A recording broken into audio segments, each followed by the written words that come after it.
Shalom! All praises to the Most High. Anoka said, praise be to the earthly mother, the Pachamama, and all of her earthly angels, the Erkadeshwe. Praise be to the Holy Spirit, the Kahe, in the name of his only begotten Son, Motsah the Lamb, unification to the nation. So, brethren, the plot thickens, and this just keeps getting weirder and weirder. So, what have we gone over so far about the origins of the Yorkshire pig-skinned people? First, we came up with the theory that they are of the seed line of Cain, right? Then we have Edom, we have the Horites, the Amalekites, right? We have the Nephilim, we have the Canaanites, right? Then we spoke about the Cynocephaly. And now we are going to speak on the Aquatic Ape Theory. Now, I wanted to do this for quite a bit of time, but the more I digged, when I was digging last night, I was just like, this is just weirder and weirder. Oh, I forgot to mention, and then you have the aliens from space, as we went over in part 3, I believe, at the beginning, where it wasn't me who was saying it. No. It was another fellow Yorkshire pig-skinned man. And he admitted that his group of people are aliens. They're not human. They're not Adamic. They come from somewhere else. And I wonder, well, where do these people come from? Do they come from space? Do they come from the seas? Are they one of the people that, Adam was naming? Maybe all this is happening because Adam didn't give them a name that they liked. Maybe they just didn't like the name Satyr, and now they're just mad about it. I don't know, man. Who's to say? But we're going to get into this. The bizarre hypothesis of the aquatic ape. Throughout history, there have been scientific theories and hypotheses pushed forward that have either driven us forward as a species or have served to become historical oddities that make us ask, what were we thinking? This is a very, I can't even get through reading a few sentences without cringing at the sheer amount of arrogance. But it's arrogance and stupidity. So you have no problem with a regular ape theory, but when it's an aquatic ape theory, oh, that's just weird. What? But hey, as I said, different groups of them come from different places. There are different clans. So, hey, some of them feel like it's weird to say you come from apes. Some prefer to be from fish. Some prefer to be Aryan satyrs and nymphs. Others prefer to be cavemen. They all come from different places. So let's give them their respect. And please, I don't want anyone to use this information to clown them. Because if a humanoid dog man and a dog woman procreate, what is wrong with that? There's nothing wrong with that. They're the same species. So there's no reason to, berate people. No, this is just so we can learn who people are, so we can understand them. And we don't have to judge them. We can look at them with compassion. And give them a doggy treat if they're well behaved. It is all part of our stumbling, bumbling quest to feel our way through this morass of mysteries that is the natural world and our universe, and there is not always a clean beacon of light to pave the way forward. While some hypotheses have fallen by the wayside and others have pushed us forward into new realms of knowledge, others have sort of swirled about in a limbo, mere curiosities that cannot be proven or disproven. And one of these is certainly the notion that at some point in human history we were amphibious beings. Wait, what can you prove? I'm trying to figure out what do you mean? What exactly can be proven? Oh man. The bizarre notion known as the Aquatic Ape Hypothesis was first seriously proposed by the marine biologist Alistair Hardy in 1960 as a way to try to explain what he thought were a great many quirks in our physiology and evolutionary path when compared to other great apes. Hardy proposed that at one point in our evolutionary history, human beings had increasingly turned to aquatic food resources such as fish and shellfish in response to fierce competition from other terrestrial animals. Oh, do you mean that the other humans were eating the food while they were given the scraps? Is that what you mean? Because when they're talking about our history, they're talking about their history. They're talking about their birth, their like where did they come from? I come from Adam. I don't come from no Anunnaki. I don't come from space. I don't come from no fish. I don't come from no ape, no caveman, no nothing, no satyr, no nymph. I don't come from none of that. I come from Yahawahshi and Hawa. I don't come from no damn any of this other stuff, but they do. So let's not judge, man. He speculated that this had caused our species to take a different path than the other apes, as we began to swim and wade out into the sea and pursue this semi-aquatic lifestyle rather than live on the savanna, with our bodies adapting to this new way of living in myriad intriguing ways. In Hardy's opinion, human bodies show a great many adaptations that he was convinced had come about through this amphibious way of life, including functional hairlessness, subcutaneous, I don't know, but I'm guessing not a lot of fat, regression in our olfactory organ, hooded nose, and large sinuses, webbed fingers, big brains, greasy skin with an abundance of sebaceous glands, perhaps as waterproofing, as well as our distended larynx, all of which are features common for aquatic animals but not apes, as well as our almost innate ability to swim. Whoa, wait, but who has an innate ability to swim? We're going to find out. Bipedalism was thought to have come about to help us wade about in the water and keep our hands free to forage on the bottom or break open shellfish, and even our predilection for eating seafood. Our ability to hold our breath for long periods compared to other apes, and our expressive faces, which could help with visual communication underwater, as well as our ability to produce speech, have gone on to be put forward as evidence. Now, who likes seafood? Because I don't like no damn seafood. I just don't. It's kind of nasty to me. It smells nasty. It is nasty. all this damn shrimp and catfish and no, you gotta be joking me. But that's for the heathen to eat, and you notice who eats it and who doesn't. But even our people eat it. But the point is that who is being affected when they do eat it? Because when we eat this crap, we get fat, we get all of these different diseases. When they eat it, nothing happens to them. What is that telling you? This was all seen as not consistent with the paradigm that we had involved on the African savanna as long thought, and therefore suggested an aquatic stage in our evolution. Ooh! Listen, man, these are the people who you fear so much.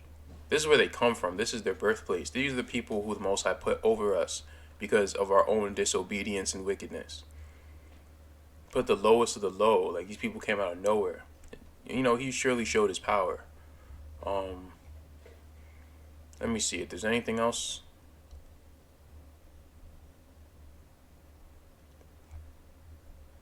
No, I think I'll go to the next part. I think we already... No, let's read it. It claims that certain features are seen in human anatomy and physiology, which are only seen in humans and aquatic animals, and that these constitute proof that our ape ancestors went through an aquatic phase in their transition from ape to humanoid. Using the principle convergent evolution, it says that life in an aquatic environment explains these features. and that a transition from ape to humanoid in a non-aquatic environment cannot. So they had to have come out of the ocean. They had to have crawled out of the waters at some point. And in the next part, hopefully, I'm able to find out what are waters? The waters below, what are they a gateway to? And you're going to find out who these people really are. Can't wait. The Aquatic Ape Hypothesis, or the Aquatic Ape Theory, is an idea that ancestors of modern humans were more aquatic than those of other great apes. The hypothesis, or let's skip down. Let's see. This hypothesis has been depreciated as pseudoscience. The hypothesis is thought to be more popular with the lay public than with scientists. In the scientific literature, it is generally ignored by anthropologists. So they try to ignore this stuff, man. They're just trying to stick, to the basics, right? Just where some of them come from. Well, some of us people, you know what people I'm talking about. Some of us come from apes, and they're only going to talk about those types. They're not going to talk about the ones who come from elongated skull giants. They're not going to talk about the ones who came from beast men. They only talk about the ones who came from apes. I guess so. There's another one. Let's see if there's anything else. The Aquatic Ape Theory was formulated by, Alistair Hardy. And the theory attempts to answer a lot of unanswered questions that have plagued mankind about our heritage. Why do we walk on two legs? Why are we naked? Why do we sweat? How come that babies automatically hold their breath underwater? Hardy suggested that we during the evolution have spent a considerable time on the coastlines and adapted to semi-aquatic environment, not on the hot, dry savanna or in the forest with the other primitives. With primates, I couldn't see that. All from the beginning, the theory has been criticized, ridiculed, ignored, and a source of strong feelings in the anthropological community. But why is the aquatic ape theory so controversial and differently understood by scientists?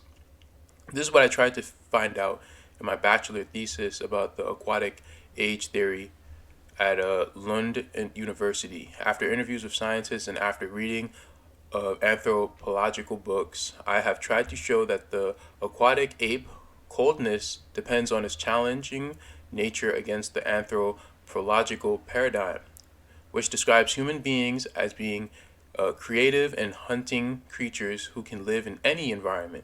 The aquatic ape theory, on the other hand, picks out one of these environments and says, here has our evolution occurred. We have been aquatic apes. Due to this, the theory has become an anomaly, an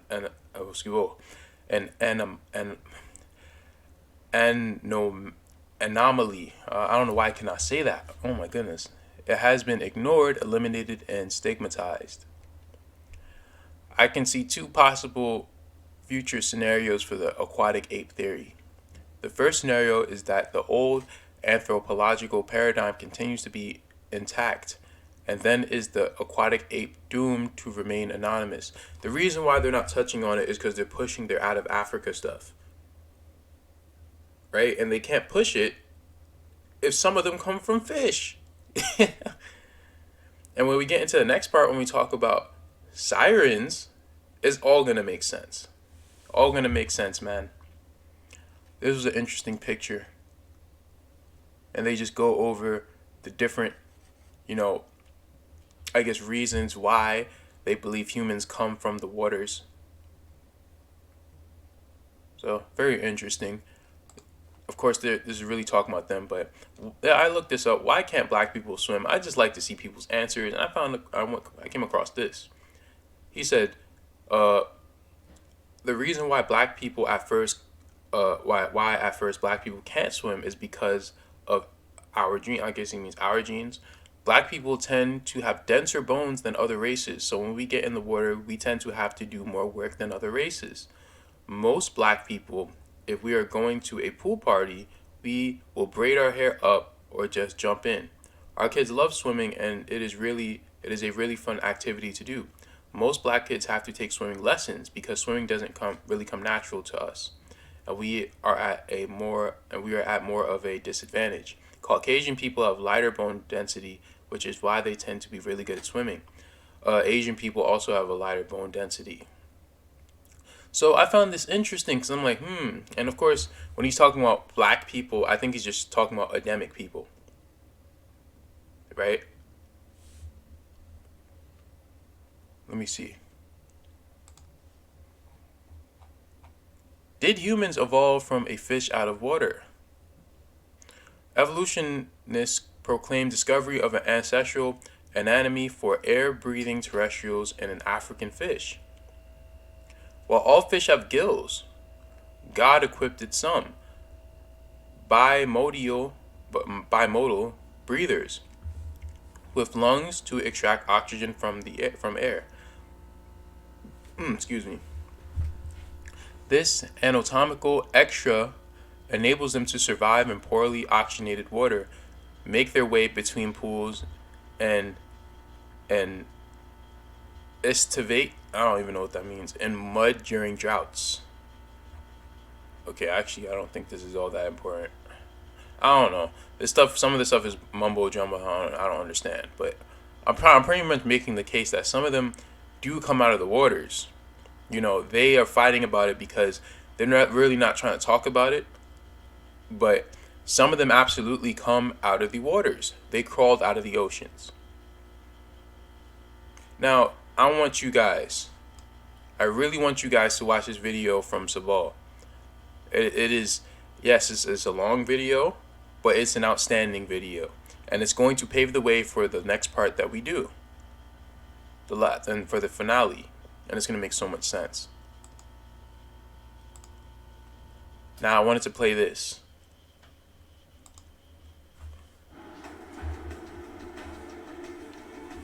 We are the most complex creature on this planet. A big-brained, two-legged mammal.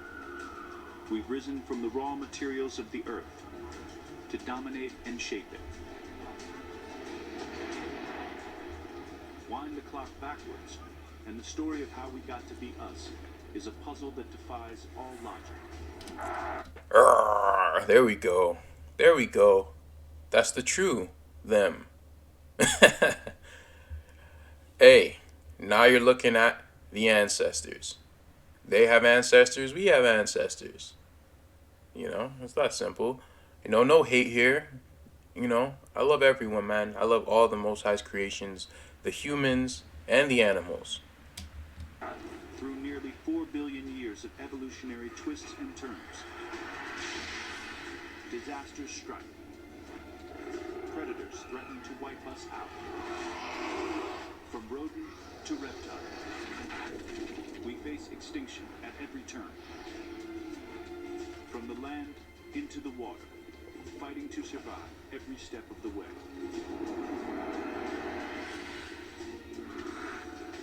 From fish to worm, back to the very first spark of life.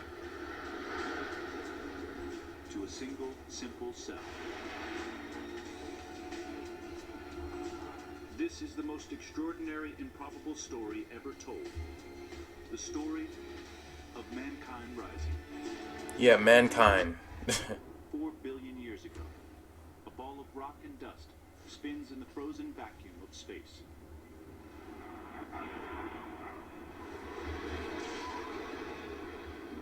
This isn't Mars or Venus. This hell is Earth. Come home to nearly 9 million living believe asteroids didn't happen. How or where life began. This is how life began. Listen. It couldn't happen without water. Not without water. Where'd they come from? From a meteorite? Experts believe asteroids or comets delivered it here. So they came here from something out of space. The water is churning with chemicals and organic compounds. So the water was a womb for them. It was a womb for them to grow. Lightning strikes the chemical soup at the right place and the right time. Billions of volts of electricity trigger a chain of improbable coincidences.